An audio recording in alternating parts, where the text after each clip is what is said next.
নমস্কার। আচ্ছা, back pain একটি বিশেষ বিষয় যেটা আমরা রেগুলার বেসিসে পাই এবং সবাই এই ব্যাক পেনের ভুক্তভোগী। এটা নিয়ে মাল্টিপল ভিডিওস করা হয়েছে, আপনি আমাদের চ্যানেলে অনেক রকম ভিডিওস পাবেন। বাট এই ব্যাক পেন নিয়ে এটা আবার রিপিটেড ভিডিও আমরা বানাচ্ছি এবং এই ভিডিওতে স্পেসিফিক্যালি যেটা আলাদা করবো সেটা হচ্ছে ব্যাক পেন এক্স্যাক্টলি কত রকমের হয় সেটা আলোচনা করবো এবং এর কি প্রবাবল সলিউশন, হোম সলিউশন, মানে বাড়িতে বসেই আপনি এর কি সলিউশন পেতে পারেন before going to the doctors. যখন মেজর ইস্যুস থাকে, কোনটা বুঝবো মেজর ইস্যুস, তার আগে পর্যন্ত বাড়িতে একটা টেম্পোরারি সলিউশন আমরা আজকে দেখবো। এইবারে দেখি ব্যাক পেন কত ধরনের হয়। দেখুন, আমাদের এই স্পাইন যদি দেখি, প্রচুর ধরনের ব্যাক পেন হয়। ব্যাক পেন সাধারণত কোথা থেকে উৎপত্তি হয়? যে কোনো কারণে হতে পারে। অ্যাট এ স্ট্রেচ, অনেকক্ষণ দাঁড়ানো, অনেকক্ষণ বসা, যারা কর্পোরেটে জব করে, বা ধরুন এমন কোনো অ্যাক্টিভিটি, ওয়েট তোলা বা এমন কোনো অ্যাক্টিভিটি যেগুলো ব্যাকের উপরে স্ট্রেন দেয়, ঠিক আছে, প্রচন্ড পরিমাণে প্রেসার দেয়, হেভি ওয়েট লিফটিং করা বা রং মুভমেন্ট, ভুল হঠাৎ করে ওঠা, শোয়া, বসা, ওঠা, এটা যদি ভুল প্রসেসে হয় সেক্ষেত্রে কিন্তু ব্যাক পেনটা দেখা যায়। এবার ব্যাক পেন কত ধরনের হয় দেখুন। ব্যাক পেন আমাদের এই যে স্পাইনটা যদি দেখি, স্পাইনের সার্ভাইকাল, থোরাসিক এবং নিচের দিকে এই লাম্বার, তারপরে স্যাক্রাম এবং কক্সিস মানে টেলবোনটা, ঠিক আছে। এইবারে এই C1 টু C7 এই যে সার্ভাইকাল, এই সার্ভাইকালের এই পুরোটাই স্পাইনে যদি ধরি, স্পাইনটা একটু বেন্ড কার্ভেচার রয়েছে, মানে গলার দিকে একটু ঢুকে থাকে, পিঠের দিকে থোরাসিক লেভেলটা একটু বেরিয়ে থাকে, আবার লাম্বারটা একটু ঢুকে থাকে। এই কার্ভেচারের যদি প্রবলেম হয় তখন কিন্তু আমাদের একটা ব্যাক পেন আসে। প্রথম প্রবলেম এটা সমস্ত জায়গাতে হতে পারে। সার্ভাইকালের ক্ষেত্রে এই যে বেন্ডিং দেখছেন, এটা স্ট্রেটনেস হয়ে যেতে পারে। লাম্বারের ক্ষেত্রে তাই স্ট্রেটনেস অফ দি লাম্বার হতে পারে। 2 নম্বর হচ্ছে স্লিপ ডিস্কের প্রবলেম হতে পারে। ডিস্ক একে অপরের উপর ভার্টিব্রা গুলো সাজানো থাকে, প্রায় 33টা ভার্টিব্রা রয়েছে। তো এই 33টা ভার্টিব্রা, যখনই এই ভার্টিব্রার মাঝখানে সলিড ফ্লুইড থাকে, এই সলিড স্টেটে যে ফ্লুইডটা থাকে, এইটা যখনই আমাদের ফ্র্যাকচার হয় বা কম্প্রেশন হয় তখন এই ফ্লুইডটা বেরিয়ে আসে। ডিসকম্প্রেশন, অনেক সময় ডিস্ক বালজিং সমস্যা হয়। স্লিপ ডিস্ক যেটা বললাম, একে অপরের যে পজিশন থেকে সরে যায়। এবং যেটা বললাম লাম্বার কার্ভেচার, এইটার প্রবলেম হয়। এবার এছাড়াও এগুলো যেমন ধরুন এই সামনের দিকে যখন অনেকে দেখবেন বডিটা এরকম বেঁকে যাওয়ার একটা টেন্ডেন্সি থাকে, এটাকে বলে লর্ডোসিস। আবার এটা সাইড পেছন দিকে হয়ে গেলে স্কোলিওসিস বলে, ঠিক আছে। তো এই বিভিন্ন রকমের যে বিষয়গুলো, এই বিষয়গুলোর ব্যাক পেনের একটা টেম্পোরারি ঘরোয়া সলিউশন আমরা দেখবো। কি কি ধরনের ব্যায়াম যেগুলো করলে আমরা একটা টেম্পোরারি সলিউশন পাই। আমি মানবকে ডাকবো। মানব আমাদের সাথে, উনি অনেকদিন ধরে এক্সারসাইজ করছেন। আশা করছি উনি কিছু কিছু এক্সারসাইজ দেখাতে পারবেন যেগুলো খুব দরকারি। যারা যারা ব্যাক পেনের ভুক্তভোগী, প্রথম প্রবলেম হয় সেটা হচ্ছে ব্যাকের যে মাসেলস গুলো, সেই মাসেলস গুলো স্টিফ হয়ে যায়, মানে ব্যাক মাসেলস গুলোর মধ্যে ব্লাড ফ্লোটা কমে যায়, কন্ট্রাকশন কমে যায়। অনেক দিন যদি আপনি এক্সারসাইজ বা মুভমেন্ট ভালো করে না করেন, সেক্ষেত্রে আমরা কি করবো, একটু সাইড ঘুরে যাই। এই দেখুন, পেছনে ইন্টারলক করলাম, ধীরে ধীরে হাতটাকে তুলবো আর ইনহেল করতে করতে মাথাটাকে উপর দিকে করলাম। বোঝা গেল?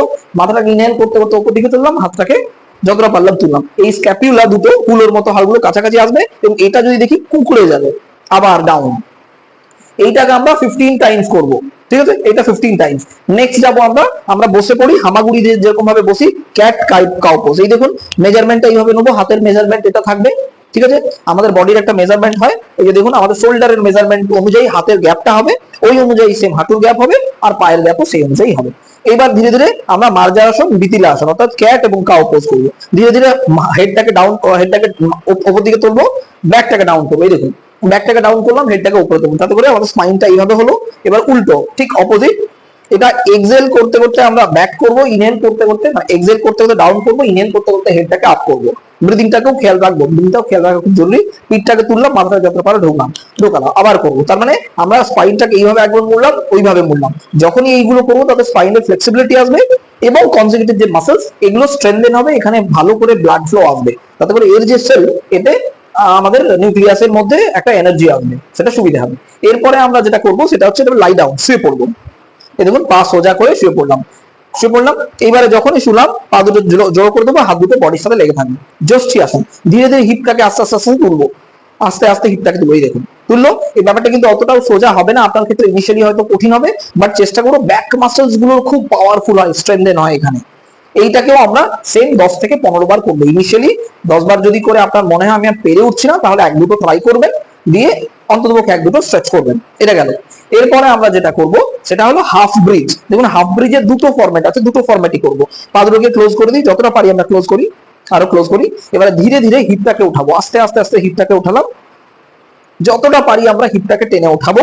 এবং এই যে ওঠাচ্ছি তাতে করে ব্যাকটা উঠছে, এবং ব্যাক মাসলস গুলোর মধ্যে একটা পাওয়ার আসছে। এইবারে এই প্রেসারটা যেটা আসছে এটা মেনলি থোরাসিক রিজিয়ন আসছে। এবার এইটাকে ডাইলিউট করবো আমরা নিচের দিকে অর্থাৎ লাম্বার রিজিয়নে, কারণ লোয়ার ব্যাক পেইনটা একটা মেজর ইস্যু।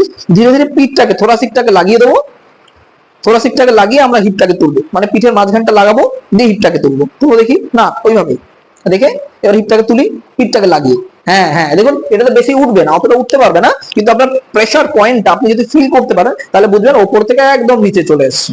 তো তার মানে এই যে মাসল স্ট্রেংথেনিং বিষয়টা, এইটা কিন্তু ওপর থেকে নিচে আপার ব্যাক মাসলস থেকে লোয়ার ব্যাকে চলে আসবে। ঠিক আছে, এইটা হলো 4 নম্বর। এরপর আমরা কি করবো, আরেকটা স্ট্রেচ করবো। পবনমুক্ত আসন আমরা সকলেই জানি, ধীরে ধীরে পবনমুক্ত আসন করি। হ্যামস্ট্রিং এ ধরবো, অর্থাৎ তলার থেকে, এই হ্যামস্ট্রিং এখান থেকে ধরবো, পাটাকে স্ট্রেচ করবো। যত পাটাকে স্ট্রেচ করবো তত আপনার এই নার্ভ, এইখানে যে নার্ভ আছে, ঠিক আছে, এইগুলো টানা হবে। আমাদের এখানে প্রচুর রকমের নার্ভ আছে, যেমন সিয়াটিকা নার্ভ আমাদের দেহের সব থেকে বড় নার্ভ, এর মধ্যে একটা পুলিং হবে এবং ব্যাক মাসলস এর মধ্যে একটা স্ট্রেচ হবে। এটাকে যতটা পারবো ঠেলবো, নিজে সোজা করার চেষ্টা করবো, যদি কারো সাপোর্ট পাই তাহলে আরো ভালো, আমরা সাপোর্ট দিয়ে চেষ্টা করবো। রিল্যাক্স। এইবার বিষয় হচ্ছে এই ধরনের এই আসনগুলো যেগুলো, এইগুলো যদি আমরা রেগুলার বেসিসে করি তাহলে কিন্তু আপনার ব্যাকের মধ্যে একটা কন্ট্রাক্ট হবে। আচ্ছা 1 মিনিট শুয়ে পড়ো আবার।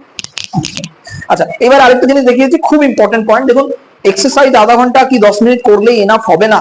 আপনার প্রতিদিনের যে রেগুলার মুভমেন্ট গুলো, সেই মুভমেন্টের উপরে কিন্তু কন্ট্রোল করা খুব জরুরি। কিভাবে উঠছেন, কিভাবে বসছেন, এগুলো খেয়াল রাখা জরুরি। দেখুন আমি দেখিয়ে দিচ্ছি কিভাবে উঠতে হয়। আপনার যখনই শুয়ে থাকবেন, সকালবেলা ঘুম থেকে উঠবেন, যখন খুশি উঠবেন, দেখুন আমরা রাইট লেগটা ফোল্ড করে দেবো, করে দিলাম, লেফট হ্যান্ডটা ফোল্ড করে দেবো, বুকে নিচে রাখবো, লেফট হ্যান্ডটা সরি রাইট হ্যান্ডটা, লেফট হ্যান্ড সিধা করে দেবো। দেখুন এবারে দুটো রাইট সাইডটাকে আমরা ফোল্ড করলাম, লেফট সাইডটা সিধা রইলো।